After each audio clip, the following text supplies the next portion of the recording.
Hello everyone, welcome to my YouTube channel John Lewis 3D Learning. In this presentation we are going to see Language of Chemistry 9th standard. The topic is chemical equation. So let's start with a simple question. What is a chemical equation? First of all, what is a chemical reaction? So you just look at the diagram or the picture shown on the screen. Coal burns in air to produce some other product. Am I right? So this is a chemical reaction. So what is present in coal? Carbon. And what is present in air? Oxygen. Therefore carbon burns in oxygen or combines with oxygen to produce some other product. What is that gas produced here? Carbon dioxide gas. So this is a chemical reaction.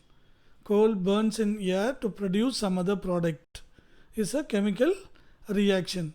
How it is represented? It is represented in two different forms. One is word equation form, the other one is chemical equation form. So first let us take what is word equation form. So carbon present in coal reacts with oxygen in air to produce carbon dioxide. So when carbon is heated along with oxygen, carbon dioxide is produced. So this is given in the word form. But carbon, oxygen and carbon dioxide can be represented symbolically. What is the symbol of carbon? What is the symbol of oxygen? What is the formula of carbon dioxide? If they are elements, they are represented by symbols. If they are compounds, they are represented by formulas. Okay, so carbon C, oxygen O2 and carbon dioxide is CO2. This is what is the symbolic representation of the chemical reaction. Is known as what? Chemical equation. Is it clear? Okay, now what is a chemical equation? Let us try to define now. See, after understanding the concept, we should try to define it in words. A chemical equation is a symbolic representation of a chemical reaction using the symbols and formulae of the substances involved in the reaction. Just now we have seen the same example you can give for a chemical equation. Carbon plus oxygen gives carbon dioxide. C plus O2 gives CO2. Okay, what are the steps involved in writing a chemical equation? This is very, very important because chemistry is all about chemical reaction, isn't it? Therefore, it is very important to learn how to write a chemical equation. What are the various steps involved in writing a chemical equation? First of all, it consists of three parts. One is reactants, the other one is product, and the arrow mark which is leading from reactant side to product side. So any chemical equation consists of three parts: reactants, arrow and products. So the reactants may be one reactant or more than one reactant. When there are more than one reactant, they are represented by a plus sign in between them.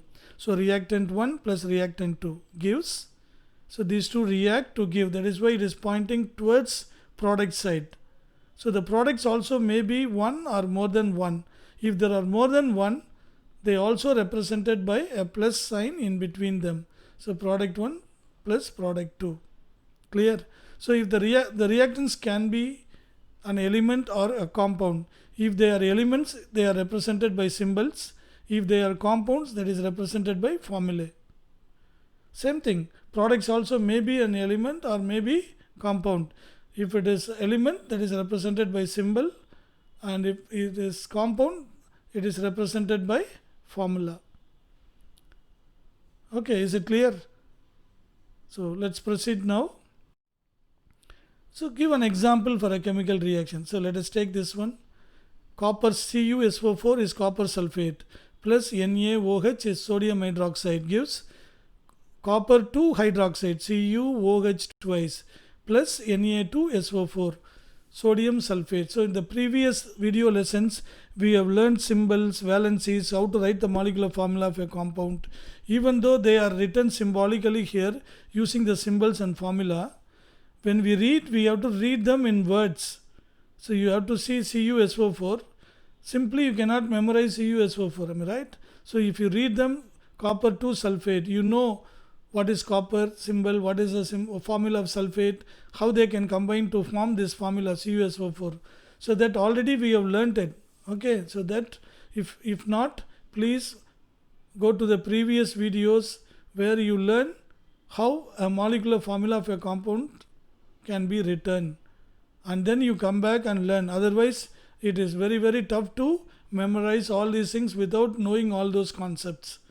So copper 2 sulfate plus sodium hydroxide gives, so now the copper 2 sulfate and sodium hydroxide are reactants, then gives what?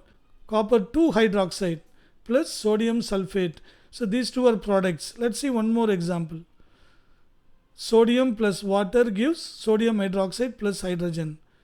So what is present on the left side of the arrow mark are called reactants. See here, this is arrow mark, and what all the things present on the left side are reactants, and what all the things produced are written on the right side of the arrow mark, they are called products.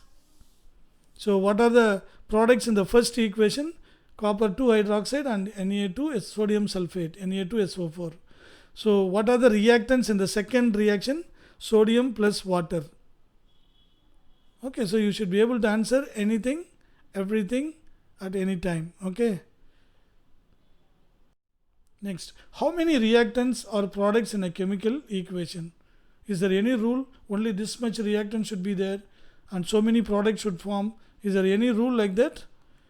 So one reactant may lead to two or more products, or two reactants may lead to only one product, or two reactants may lead to only two products, or two reactants may lead to three or more products. Even sometimes three reactants possible. 3 reactants, 4 reactants are also possible. But for us to begin with, in order to understand much better, these 4 examples are more than enough, because 95% of the equations based on only these 4 types. Let's see some example for each and every type. So first is one reactant may lead to 2 or more products. For example, here you take calcium carbonate, CaCO3 is calcium carbonate. So when this is heated, that's split into calcium oxide and carbon dioxide. 2 different products are formed. Let's see one more example. Let us take lead nitrate. PbNO3 twice is lead nitrate.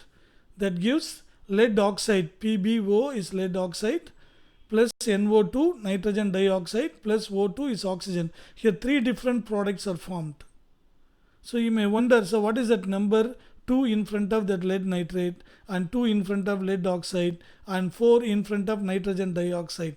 So these are all balancing number which we will learn very soon in the upcoming video lessons. Okay, for the time being you can take as it is. So in order to have the number of atoms on the left hand side should be equal to the number of atoms at the right hand side. That is, the number of atoms in the reactant side should be equal to the number of atoms in the product side. For that we need to adjust those numbers. So that is what is called balancing the equation. So that for the time being, don't worry about that. Take as it is now, and we will be learning very soon about balancing a chemical equation. Hope you got it. One reactant can give 2 or more products. So let's go to another type. 2 reactants can lead to only one product. Some example we take ammonia. NH3 is ammonia plus hydrochloric acid gives ammonium chloride. The second one is nitrogen plus hydrogen gives ammonia. So 2 reactants combine together to give only one product. Okay, so these are the examples. So sometimes they may ask you in the examination, give an example for reactions having 2 reactants but only one product. So you can write any one of them or both of them. So you can, whenever you learn any chemical equation from your textbook, you can spot all these types. Try to identify, okay, which type of reaction it is, so that it becomes very clear to you that is so many different types of products are formed, so many different reactants are there, and how many reactants are there, how many products are formed. All those things you will come to know. Okay, the third type is 2 reactants lead to 2 products. So silver nitrate plus sodium chloride gives silver chloride plus sodium nitrate. Let's see one more example. Sodium sulfate plus barium chloride gives barium sulfate plus sodium chloride. So 2 reactants and 2 products. Okay, what is the last type? 2 reactants may lead to 3 or more products. See, copper plus sulfuric acid, concentrated sulfuric acid. That gives copper 2 sulfate plus water plus sulfur dioxide. See here 2 reactants but 3 products. Let's take one more example. 2 KMnO4 plus 16 HCl gives 2 KCl plus 2 MnCl2 plus 8 H2O plus 5 Cl2. 2 reactants but 4 different products. Okay, so suppose they ask you, so give an example for a chemical reaction which is having 2 reactants and 4 products. So you should be able to remember such type of equations. Okay, initially it may appear, okay, it's too big, how I am going to remember. But once you learn how to write the chemical formula of a compound, which we have learned already in previous videos, these things becomes very easy. And without learning all those basics, these things becomes tough.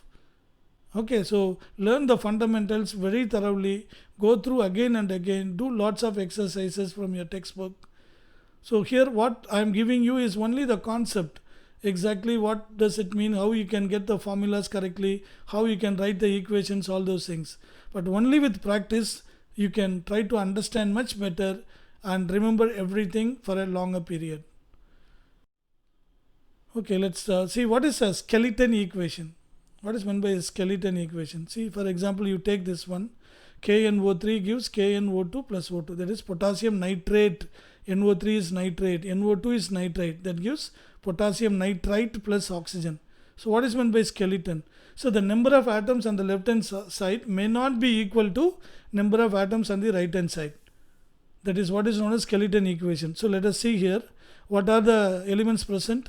Potassium, nitrogen, and oxygen. These are the 3 elements present in it. How many potassiums on the left hand side? Only one. K1, N1, O3. Am I right? How many nitrogens? 1. How many oxygens? 3. Now count the number of the same atoms in the right hand side. Potassium 1, K1, NO2. Nitrogen K1, N1. So nitrogen 1. How many oxygens? Oxygen present in 2 places. KNO2, there 2 oxygens, and plus O2, 2 oxygens. Therefore 2 plus 2, 4 oxygens. Okay, now the number of oxygens are different.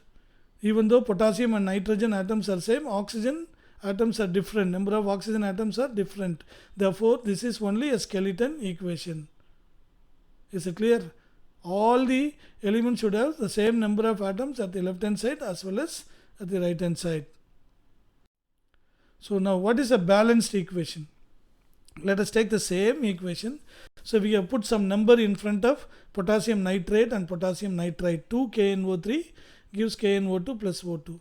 Again the atoms are same atoms are present. Now count the number of atoms on both sides. How many potassiums? 2 KNO3.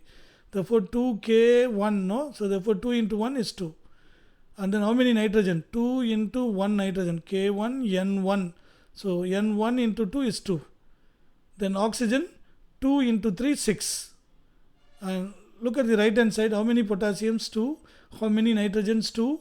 How many oxygens? 2 O2. Am I right? 2 K1, N1, O2. So 2 into 2, 4 oxygens. In the first compound, plus O2, 2 oxygens. Therefore 4 plus 2, 6 oxygens. Now on both sides, the number of atoms of potassium, nitrogen and oxygen are same. This is what is called balanced equation.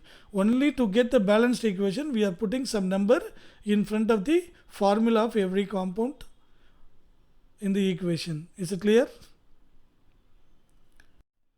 Okay, hope you liked it and you understood it very thoroughly. So try to practice a lot by doing all the exercises given in your textbook. Thank you very much for watching. Until we meet next time. Bye bye.